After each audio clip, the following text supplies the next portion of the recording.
Hello friends, स्वागत है आपका एक बार फिर से मेरे YouTube channel study with Ashok में। दोस्तों, आज का हमारा टॉपिक है संविधान निर्माण का इतिहास। दोस्तों, भारत के संविधान निर्माण की यदि हम बात करें तो सबसे पहले भारत में संविधान की मांग की अगर हम बात करें तो देखेंगे कि सबसे पहले बाल गंगाधर तिलक ने संविधान की मांग पर बल दिया था। इन्होंने अपने स्वराज विधेयक के द्वारा इस बात को अप्रत्यक्ष रूप से सामने रखा। इसके बाद 1906 में दादा भाई नौरोजी और 1922 में महात्मा गांधी ने प्रबल तरीके से ये कहा कि भारतीय स्वतंत्रता के बाद जो संविधान निर्माण होगा, संविधान तैयार होगा, वो भारतीयों की इच्छाओं के परिणाम स्वरूप होगा, किसी का दिया हुआ उपहार नहीं होगा। संविधान, ये थी संविधान की मांग। यदि हम संविधान सभा की मांग की बात करें तो 1924 में स्वराज पार्टी ने संविधान सभा की रचना का विचार दिया और 1934 में एमएन राय और स्वराज पार्टी इन दोनों ने मिलकर संविधान के गठन का विचार दिया था। ये एक प्रत्यक्ष मांग थी। 1935 में कांग्रेस ने आधिकारिक रूप से संविधान सभा के गठन की मांग की और 1938 में पंडित जवाहरलाल नेहरू ने संप्रभु संविधान की मांग की। संप्रभु संविधान, इसमें वयस्क मताधिकार के बारे में कहा गया और जिस विदेशी या बाहरी शक्तियों का कोई हस्तक्षेप ना हो। दोस्तों, जो वयस्क मताधिकार था पहले वो 21 वर्ष का था। 21 वर्ष की आयु वाले व्यक्ति को वयस्क माना जाता था। और 1940 में अगस्त प्रस्ताव ब्रिटिश सरकार द्वारा स्वीकार किया गया। अगस्त प्रस्ताव के बाद दोस्तों 1941 का वर्ष आता है और ये वर्ष यूरोप में हिटलर और दक्षिण पूर्व एशिया में जापान की सफलता का वर्ष था। द्वितीय विश्व युद्ध चल रहा था। युद्ध में भारतीयों का सहयोग प्राप्त करना मित्र राष्ट्रों की ज़रूरत बन गया था, क्योंकि जापान भी युद्ध में सम्मिलित हो चुका था और इसने अंग्रेज, अमेरिका, चीन और हॉलैंड के विरुद्ध विशेष सफलता भी प्राप्त की थी। और जापान की लगातार बढ़ती हुई शक्ति से अंतर्राष्ट्रीय समुदाय परेशान हो चुका था। इधर अमेरिका, ऑस्ट्रेलिया और चीन ने ब्रिटेन पर भारत को स्वतंत्र करने के लिए दबाव डाला। परिणाम स्वरूप क्रिप्स मिशन की घोषणा हुई। 1942 भारत में संविधान निर्माण के लिए ब्रिटेन ने क्रिप्स मिशन का गठन कर दिया और इसके अध्यक्ष थे स्टैफोर्ड क्रिप्स। ठीक, और भारत में इसमें जो कहा गया था वो ये कहा गया था कि भारत में एक संविधान सभा होगी। संविधान निर्माण द्वितीय विश्व युद्ध के बाद होगा। मुस्लिम लीग ने इसका विरोध कर दिया। मुस्लिम लीग की मांग थी कि भारत को 2 स्वतंत्र हिस्सों में बांट दिया जाए जिनकी अपनी अपनी संविधान सभा हो। महात्मा गांधी ने इसे पोस्ट डेटेड चेक भी कहा है। अक्सर एग्जाम में क्वेश्चन पूछा जाता है कि महात्मा गांधी ने किसे पोस्ट डेटेड चेक कहा है, तो क्रिप्स मिशन को कहा है। अंततः भारत में एक कैबिनेट मिशन को भेजा गया। इन्होंने 2 संविधान की मांग को तो स्वीकार कर दिया, लेकिन एक ऐसी योजना सामने रखी जिससे मुस्लिम लीग काफ़ी हद तक संतुष्ट हो गए। 1946 में कैबिनेट मिशन का गठन हुआ और ये दूसरी बार संविधान निर्माण के लिए इसका गठन हुआ था। इसके भी अध्यक्ष स्टैफोर्ड क्रिप्स ही थे। ये अध्यक्ष बोर्ड ऑफ ट्रेड के भी एक अध्यक्ष थे। पैथिक लॉरेंस और भारत सचिव थे और एबी अलेक्जेंडर ये नौसेना मंत्री थे। कैबिनेट मिशन की सिफारिशें क्या थी? तो दोस्तों इस प्रकार थी कि कैबिनेट मिशन योजना के तहत नवंबर 1946 में संविधान सभा का गठन हुआ। इस योजना की विशेषताओं की यदि हम बात करें तो इसमें कहा गया था कि एक संविधान सभा होगी, संपूर्ण भारत के लिए एक संविधान सभा हो। संविधान सभा में कुल 389 सदस्य होने चाहिए। तो 389 किस प्रकार होंगे? 292 प्लस 4, ये 4 कमिश्नरी प्रांत थे, ये हो गए 296 मेंबर, जिसमें से कमिश्नरी प्रांत के थे दिल्ली, कुर्ग, अजमेर और बलूचिस्तान। ये ब्रिटिश प्रांत के अंतर्गत आते हैं दोनों। और 93 जो थे ये थे देशी रियासतों से।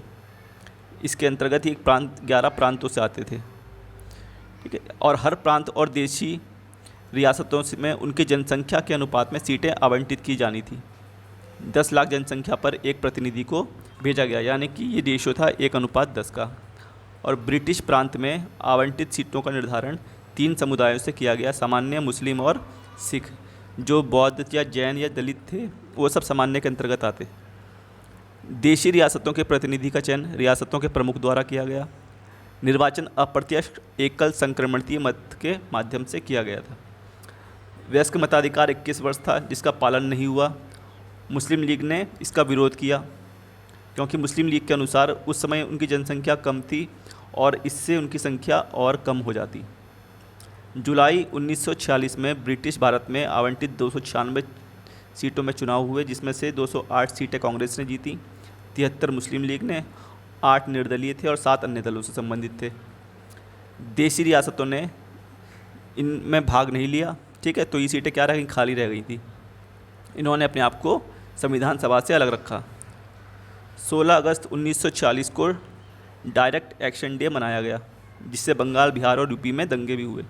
मुस्लिम लीग द्वारा पाकिस्तान की मांग को तत्काल स्वीकार करने के लिए चलाया गया ये एक अभियान था, डायरेक्ट एक्शन डे, जिसे हम कलकत्ता दंगा के नाम से भी जानते हैं। इसके बाद दोस्तों संविधान सभा की बैठकें होती हैं। जो प्रथम बैठक होती है वो 9 दिसंबर 1946 को। इसके अध्यक्ष सच्चिदानंद सिन्हा रहते हैं, जो अस्थायी होते हैं। 2 दिन बाद दूसरी बैठक होती है। इसमें अध्यक्ष डॉक्टर राजेंद्र प्रसाद वर्मा बन जाते हैं, डॉक्टर राजेंद्र प्रसाद, ठीक है, और ये एक स्थायी सदस्य होते हैं।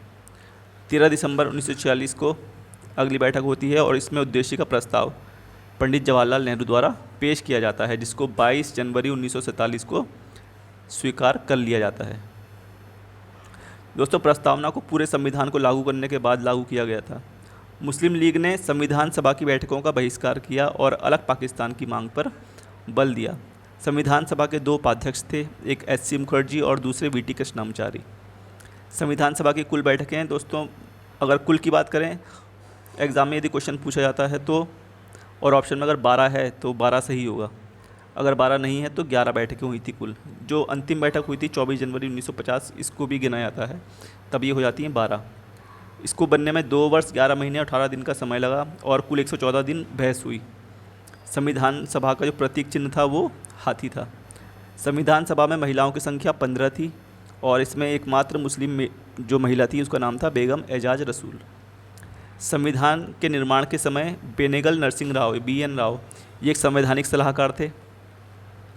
3 जून 1947 ईस्वी को माउंटबेटन योजना के तहत देश के बंटवारे बाद सभा की स्थिति में 3 परिवर्तन किए गए। पहला, सभा को पूरी तरह संप्रभु बनाया गया, यानी कि स्वेच्छा से अब कोई भी संविधान बना सकता है।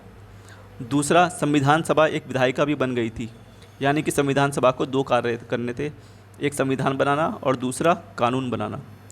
इस प्रकार संविधान सभा स्वतंत्र भारत की पहली संसद बन गई। अध्यक्ष जब डॉक्टर राजेंद्र प्रसाद अध्यक्ष होते थे, कब, जब संविधान सभा की बैठक होती थी। दूसरे जीवी मावलंकर, जब विधायिका की बैठक होती थी। 31 अक्टूबर 1947 को संविधान सभा का पुनर्गठन किया गया, जिसमें कुल 389 सदस्यों में से 299 सदस्य कर दिया गया। संख्या इसलिए कम हुई क्योंकि पाकिस्तान अलग हुआ तो कुछ संख्या पाकिस्तान में चली गई थी, ठीक, जिसमें प्रांतीय सदस्य 229 थे और देशी रियासतों से 70 सदस्य थे। दोस्तों 14 जून 1947 को कांग्रेस की बैठक होती है दिल्ली में और विभाजन का प्रस्ताव रखा जाता है जीबी पंत के द्वारा, जिसको मौलाना आज़ाद समर्थन भी करते हैं। संविधान सभा में जो संविधान पर प्रथम वाचन होता है वो 4 नवंबर से 9 नवंबर 1948 तक।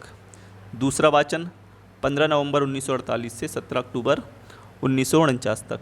और तीसरा वाचन जो होता है वो 14 नवंबर 1949 से 26 नवंबर 1949 तक होता है। 26 नवंबर 1949 को संविधान सभा द्वारा संविधान पारित कर दिया गया, जिसमें कुल 22 भाग थे, 395 अनुच्छेद और 8 अनुसूचियाँ थी। आंशिक रूप से भारतीय संविधान लागू होता है 15 अनुच्छेद के साथ। 24 जनवरी 1950 को संविधान सभा की अंतिम बैठक होती है और इसी दिन राजेंद्र प्रसाद को भारत का पहला राष्ट्रपति चुन लिया जाता है। 26 जनवरी 1950 संविधान पूर्ण रूप से लागू हो जाता है और जो मूल संविधान अंग्रेजी में लिखा गया था, ठीक, कौन थे जो राइटर बताए थे मैंने, वो थे प्रेम बिहारी नारायण रायजादा। इसका जो हिंदी में ट्रांसलेट किया है वो नंदलाल बोस ने किया है। संविधान सभा के कुछ अन्य कार्य थे, जैसे 22 जुलाई 1947 को राष्ट्रीय ध्वज को अपनाया गया अपने चौथे अधिवेशन पर। 24 जनवरी 1950 को राष्ट्रगान और राष्ट्रगीत दोनों को अपनाया गया और इसी दिन अंतिम बार सिग्नेचर हुए, जिसमें 284 सदस्य मौजूद थे। 26 जनवरी 1950 को राजकीय चिन्ह इसको अपनाया गया और राजकीय चिन्ह में हमारे 4 पशु हैं दोस्तों, इसके नाम याद रख लेना। स्टिक से भेल से, बी से बुल यानी कि सांड, एच से हॉर्स यानी कि घोड़ा, ई से एलिफेंट हाथी और एस से लॉयन यानी कि शेर। 1951-52 के आम चुनाव में बनने वाली नई संसद के निर्माण तक भारत के अंतरिम संसद के रूप में संविधान सभा ने कार्य किया। संविधान सभा की कुछ समितियां हैं दोस्तों, जो संविधान सभा ने संविधान निर्माण से संबंधित विभिन्न कार्य को करने के लिए 8 बड़ी समितियों का गठन किया था, जिसमें सबसे महत्वपूर्ण समिति थी प्रारूप समिति। इसका गठन 29 अगस्त 1947 को किया गया। इसका उद्देश्य था नए संविधान का प्रारूप तैयार करना। इसमें 7 सदस्य थे और अध्यक्ष थे इसके डॉक्टर BR अम्बेडकर। जो अन्य सदस्य हैं वो इस प्रकार हैं। अम्बेडकर जी तो अध्यक्ष थे इसके, ठीक। अगले हैं N गोपाल स्वामी अयंगर, तीसरे हैं KM मुंशी, चौथे हैं अल्लादी कृष्ण स्वामी अय्यर, 5वें हैं सैयद महमद शादुल्ला और छठे हैं BL मित्रा और 7वें हैं DP खेतान। बाद में BL मित्रा के स्वास्थ्य कारणों की वजह से N माधवराव इसमें आ जाते हैं और DP खेतान इनकी मृत्यु हो जाती है, तो उसकी जगह TT कृष्णमचारी शामिल होते हैं। संविधान सभा की समितियों की बात करें तो जो सबसे बड़ी समिति है वो 8 हैं, ठीक है, जिसमें नियम समिति, संचालन समिति और रियासत समिति, ये तीनों थी डॉक्टर राजेंद्र प्रसाद के अंडर में। प्रारूप समिति डॉक्टर BR अम्बेडकर, ये इसके अध्यक्ष थे। संघ शक्ति और संघ संविधान शक्ति, ये पंडित जवाहरलाल नेहरू की अध्यक्षता में। प्रांतीय संविधान समिति सरदार वल्लभ भाई पटेल और सलाहकार समिति, इनको 2 उप समितियों में बांटा गया था। पहली थी मूल अधिकार उप समिति, जिसके अध्यक्ष थे JB कृपलानी। दूसरी थी अल्पसंख्यक उप समिति, जिसके अध्यक्ष थे HC मुखर्जी। छोटी समितियों में दोस्तों झंडा समिति थी, जिसके अध्यक्ष याद रख लेना डॉक्टर राजेंद्र प्रसाद है, कई बार एग्ज़ाम में पूछा जाता है। तो दोस्तों कैसा लगा आपको ये, प्लीज़ कमेंट्स में बताइएगा और लाइक, कमेंट्स और शेयर चैनल को ज़रूर करें। धन्यवाद।